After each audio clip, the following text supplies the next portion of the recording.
Today, we're diving into a story that's been hiding in plain sight. A global double standard so stark it demands answers. On one side, Hindu missionaries are sweeping through the West, converting millions with yoga, meditation, and a promise of inner peace. On the other, Christians in India are facing violence, arrest, and erasure for daring to share their faith. This isn't about pitting religions against each other. It's about exposing a system that lets one faith flourish while crushing another. How does this happen? Who is profiting? And why is the world okay with it? Let's dig in. Let's start with the data.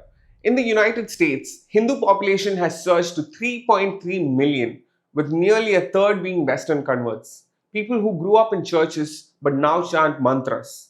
In the United Kingdom, over a million Hindus, including thousands of former Christians. In Australia and Canada, Hindu communities have more than tripled since 2010. What's driving this? It's not traditional preaching. It's yoga studios, meditation apps, and wellness retreats. Cultural exports that have become a global phenomenon.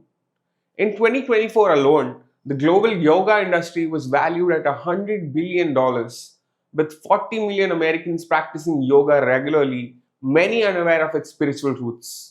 But while yoga mats roll out in Los Angeles, churches are burning in India. Just in the last 6 months, there have been more than 800 cases registered for violence against Christians. In Uttar Pradesh, a pastor was jailed last month for holding a prayer meeting in his home. In Odisha, a mob attacked a Christian school, accusing it of forced conversions. In Chhattisgarh, a believer was beaten for distributing Bibles. The contrast couldn't be clearer. One faith is free to expand, celebrated as cultural enrichment. The other is silenced, branded as a threat. How did we get here? Yoga isn't just exercise, it's a gateway. In India, practices like Surya Namaskar are offerings to the sun god. Om chanting invokes Hindu cosmology. Chakra meditation is a spiritual discipline rooted in Vedic texts. These aren't neutral workouts, they're rituals of faith. But in the West, they've been rebranded. The gods are scrubbed out. The spirituality is repackaged as mindfulness, and it's sold to stressed out professionals for $200 a session. It's a brilliant move.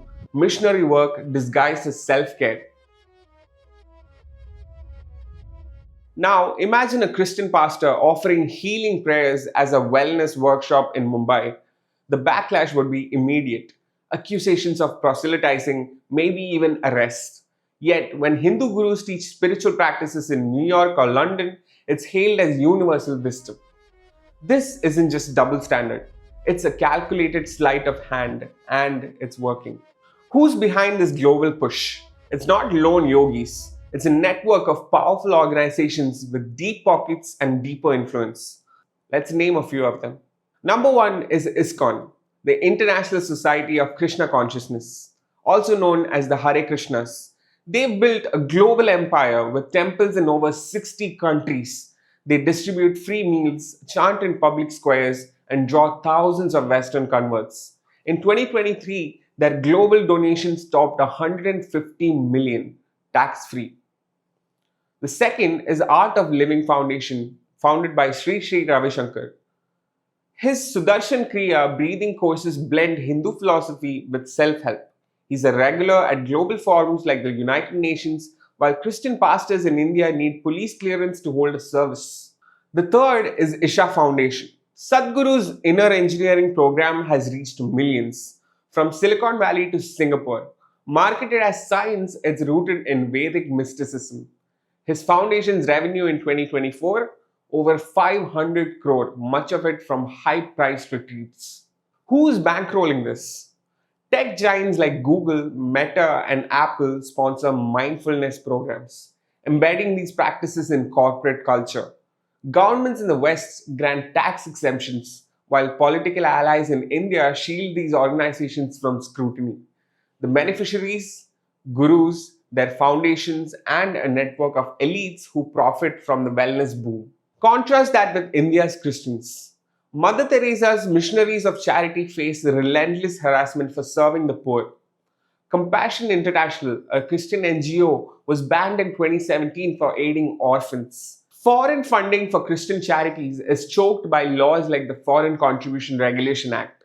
One side's building a global empire, the other's fighting to survive. Guess which one's winning?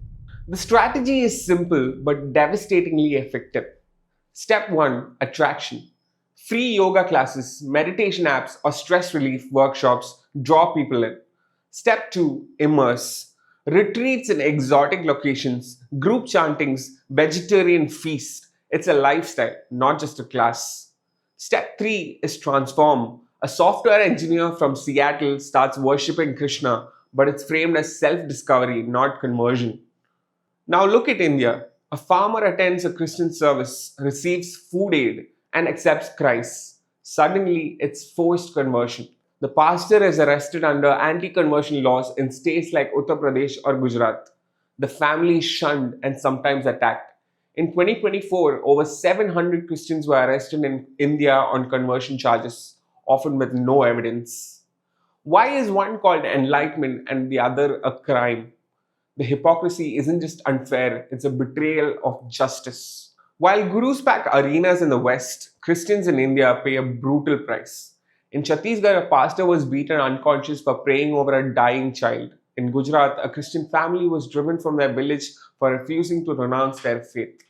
These aren't isolated incidents. The United Christian Forum reported over 1,200 attacks on Christians in India in 2024 alone. Churches are vandalized, believers are jailed, and NGOs like World Vision face funding bans, crippling their work.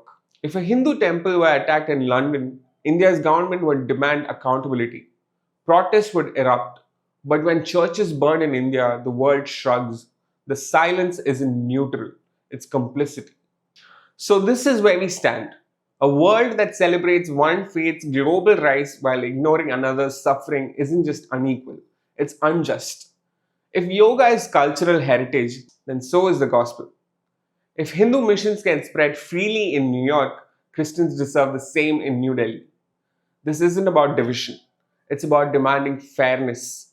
It's about a pastor in India who deserves to pray without fear. It's about a believer who shouldn't have to choose between faith and survival. Here's what you can do: share the story everywhere, wherever people need to hear it. Pray for those who are under attack because their courage carries us all. Support organizations fighting for persecuted Christians. Your voice matters. The truth doesn't stay silent forever. Let's make sure it's heard now. I'm Noah Sam, and this is Hallelujah News. Thank you.